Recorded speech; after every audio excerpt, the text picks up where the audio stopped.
قل أوحي إلي أنه استمع نفر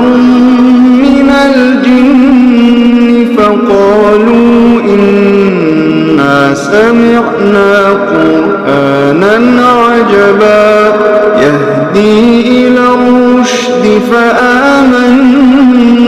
به ولن نشرك بربنا أحدا وأنه تعالى جد ربنا ما اتخذ صاحبة ولا ولدا وأنه كان يقول سفيهنا